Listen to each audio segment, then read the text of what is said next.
Hello, everyone. Welcome to Zobrio University's webinar on Financial Edge Vendor Management. Today we have Chuck Hayes, the Director of Application Services here at Zobrio, to lead the webinar. If you have any questions, please leave them in the chat, which is located at the bottom of your screen, and we will go over all questions at the end. Thank you, and I will now hand over hosting to Chuck. Thanks, Colleen. So this is Chuck Hayes with Zobrio. I'm sure that I've probably interacted with some of you previously.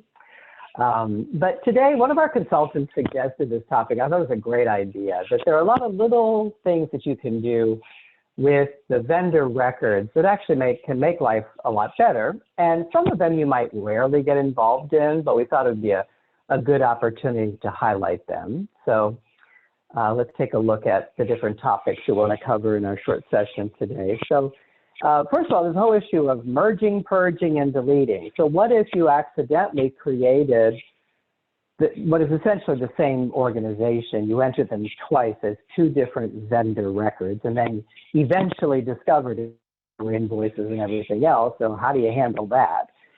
And then, is there an option to purge vendors with really old history? If you've had your database for quite a long time. And then what are the rules around deleting vendors? And, certainly that raises questions like, well, I don't want to accidentally delete, so what exactly is going on there? Most of your vendors, the next one was multiple addresses, most of your vendors may just have one address, and that's the address you send payments.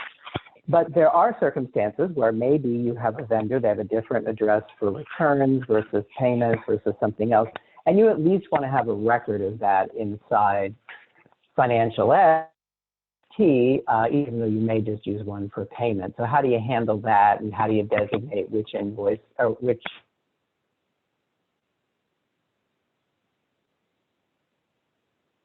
a small the trade, but name of the proprietor as opposed to the trade name, or something similar. Or maybe you've got a situation where you prefer to it with an acronym, the vendor, but then the longer name needs to print on a check. Or what if they have a different 1099 name? So how is that handled? Next one, sometimes you'll have situations where you've got staff inside the vendors, and for reimbursement purposes, of course. And maybe you've got other individuals as well, and you want to sort them by their last name because the vendor only has one name field, for example. And then lastly, this whole issue of attributes, which begs the question, what are attributes? Well, attributes are user-defined extra fields. In other words, it's a way to add more information and placeholders of information to the vendor record beyond what's available to you in the structure of the database. And a common one that I'll get requests for is if you want to categorize the vendors. So I want to be able to immediately pull out everyone that's a staff member for reimbursement, or service providers versus this versus that. So we'll take a look at each of these. So first of all, the topic of merging, purging, and deleting. So this particular set of functionality only exists in database view. If you're using FENXT, you need to switch over to database view. And that's, of course, what I'm using here. I've got a local install here. But anyway, in administration, you may have noticed, or maybe not, but there are a couple options. You'll see over here on the right-hand side, merge vendors, purge vendors, and then the delete button is actually, a delete option is inside the vendor record. So we'll go through each of these individually. So again, the merge situation is you have two records that actually are the same organization, but you don't have different accounts and you don't need them separate. They really should be one vendor. Well, let's look at the dialogue, and then we'll talk about what are the rules and how is the system actually going to handle this. So when I click Merge Vendors, you'll see it's a very simple, straightforward dialogue. Let's read it more carefully to understand the law you'd have to follow. Merge Vendor.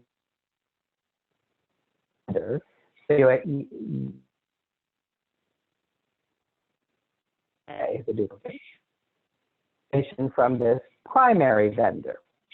Now, you may be That's how it's called in the system. That is correct. First is you would take a look at your out which one is the one that I want to keep. And that gets into the question of, well, what are the rules about what happens with the rest of the information? So I'm going to exit out of there for the moment.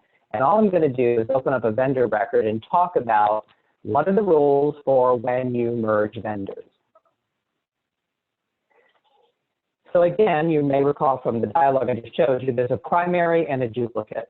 So you establish, what I would usually recommend is pick the vendor with the most information first, because what happens when you merge is that the one-to-one fields, the fields that exist only once in the record, are overwritten, are retained by the primary. So let's say that my primary version of David Case had David Case, and then the other one maybe had a misspelling of his name, like Dave instead of David or something like that. Well, if I designate this record as primary, this vendor name will be retained, regardless of the vendor name in the duplicate.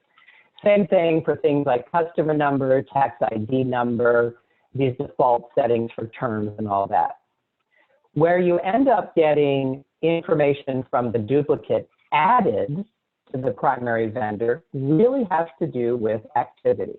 And that's, of course, one of the major concerns. So let's pretend the duplicate David Case had 10 more invoices. Those would be added here to the activity tab of this instance of David Case. Same thing if I were using purchase orders, recurring invoices, if I had multiple addresses. So if the address is identical, it's not going to be overwritten, the primary address, if you will. But if there are other addresses, they'll come on over, and then you can manage them from here. Bank information, if you are using EFT, the issue there is that it might duplicate, it might bring over both, and then you have to do a cleanup afterwards. But typically speaking, the primary goal of the merging to activity, and that will happen. So the good news there is none of the activity is deleted in either direction. But the primary vendor will govern the name and some of these basic fields as well. So you identify from your perspective, which is the one you want to keep, we'll call that the primary, and then which one has information that needs to be brought into the primary vendor. So going back to the original dialogue, merge information from this duplicate vendor, which basically means activity, maybe some extra addresses, that kind of stuff, and put that inside the primary vendor record. So that's merging, and it works really well. And then once it's finished, then you can go ahead and delete what you would call the duplicate vendor. Now, purging vendors is a different kind of situation. So inside Financial Edge, and I'll make a comment that applies to deleting vendors. Once a vendor has activity associated with it that's been posted especially, but if there is activity that's been saved, you can't delete the vendor if there's activity. So if your goal is to get rid of older vendors, there are actually two parts to that. You could decide just to get rid of the older invoicing. So if you got 10-year-old invoices, for example, because remember, they would have all been posted to the general ledger for financial statements and everything. If your goal is to get rid of the vendor entirely, then you do a two-step process. You can purge the vendor activity first, and then you can purge the vendor. So you can't purge a vendor with activity. So first you purge the activity, and then you purge the vendor. So let's just look at the dialog boxes. So you start with purging vendor activity. And what's interesting about this is that you use a transaction date. So you would first isolate the vendors that you're talking about, and you would use the filters tab to identify those vendors. So I'll start here just in the conversation because we obviously don't want to purge everybody. Now, if you wanted to purge everybody's old activity, filter it all, but typically you'd be filtering a certain group of vendors. Then you decide what is the time frame that I want to get rid of. Is it 10 years ago or something like that? So you set the date and the filters, and then there's a pre-purge report that will show you what activity or vendors are part of the setup that you decided with the decisions I was just mentioning. And then assuming that looks good, it's a nice little safeguard, then you can go ahead and click Purge Now. So that takes care of the activity itself. And that also works, for deleted activity or, posted and all that kind of stuff. The purging actually removes them without doing reversals to the general ledger. If you go into a posted invoice and delete it, that's going to create reversals to the general ledger, which you don't want in this circumstance. Purging does not do that. Purging just gets rid of the activity. And then when you go to purge vendors, again, once the activity, you have a few basic decisions here. You typically are using a creation date. That's just built into the dialog box. And then you have a few other things. Am I selecting them based on, if they have current year 1099 adjustments? Otherwise, they will be omitted because this says, wait a minute, you're still working in this current year. So a couple of safeguards built in. And again, you have filters to be selective. So just remember, you can't purge a vendor until the activity's gone. Once the activity's gone, then you can purge a group of vendors. Now, you could delete them individually, but this will allow you to do a whole group at a time. And I've already kind of talked about deleting, but in the vendor record, you'll notice there is an option to delete. But again, if there is activity in there, you'll have to delete the activity first. So I'll mention a slightly different what if. So what if you did a conversion from another system, you brought in a bunch of vendors thinking you might need them, but as it turns out after a couple of years, you've got, maybe 500 vendors out there that really have purge. You could just identify those, maybe with a query because you use that as a filter, and then just have the system remove them because I really don't need them anymore. And side note, if you ever want to know how many vendors you have, if you just go to administration, there's a system statistics page, and this will tell you how many vendors are in the database, how many invoices, etc. Next up, multiple addresses. This is a pretty straightforward situation, but there are some interesting what-ifs around it in terms of circumstances when you might need to use different addresses. So I'll just use David Case as an example. So the address that is visible on the vendor tab is called the primary address.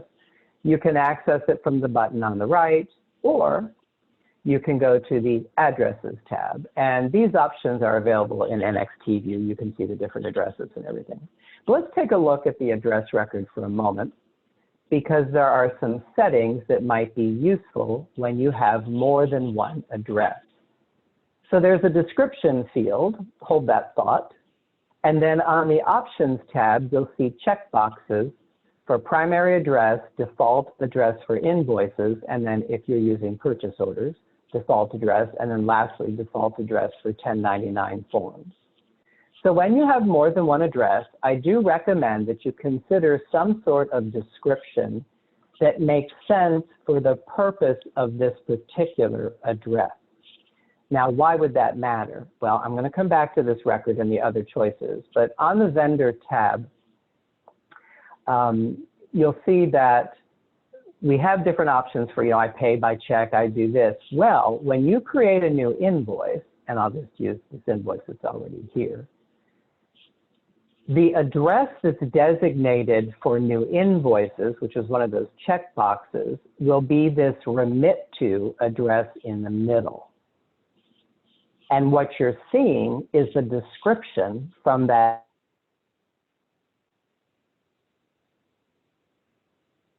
down, I would see the other addresses. And if I use the magnifying glass, I can open and edit the address that I've selected. So that's why if I did have a headquarters address and a returns address, say, for whoever's doing the data entry, oh, use this one for payments when you're doing invoices, we'll make that the default, but the other ones would be, it would be obvious why they exist. So again, that's the description for the address. So going back to my addresses tab. All right, so that's first piece. And then I already mentioned this issue of default address for invoices. Now, if you only have one address, it's going to automatically be that particular default.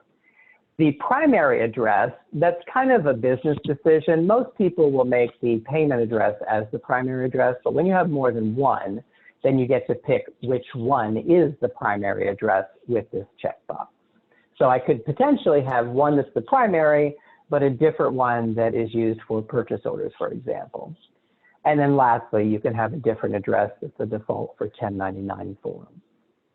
Okay? So you can have as many address records as you want, and you just decide how they're used by the system.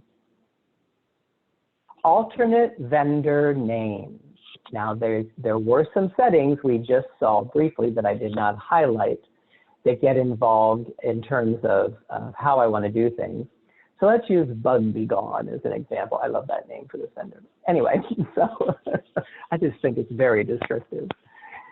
So let's assume for a moment that Bug Be Gone is a proprietorship, sole owner kind of situation. And that's the vendor name we use. And maybe that is what they want on the check, but maybe either the check or the 1099 needs to use an individual's name. So let's explore those options. Those settings are stored in an address record, and it's whatever address you've designated for the specific purpose. So in this case, I'll just go into the primary. So if this is the address, and there's only one in this example, but if this is the default address for invoices, then from what I said earlier, that will then become the normal address for a new invoice, but then for payment, okay, unless you make a change. This name field that you see in the address, although it doesn't say anything other than name, it's an alternate name to print on the check. Okay, alternate name to print on the check.